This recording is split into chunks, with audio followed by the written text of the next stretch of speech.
Welcome back to another technical deep dive here in the debug zone. Today, we're tackling a big question and breaking it down with insights from other users. Hopefully this clears up some misconceptions and helps you get the answer you need.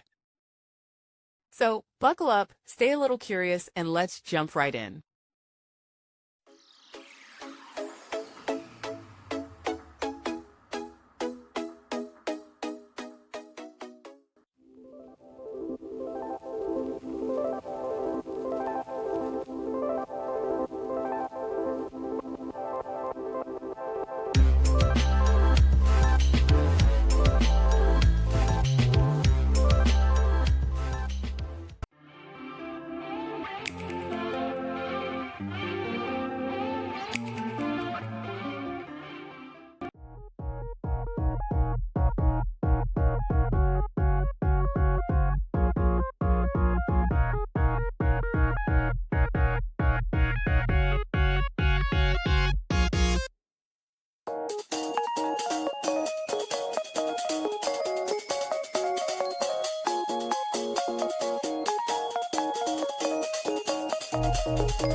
And that's a wrap.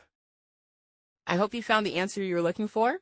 If you did, take a second to hit that subscribe button. It really helps out. And let me know in the comments which solution worked best for you. See you next time in the debug zone.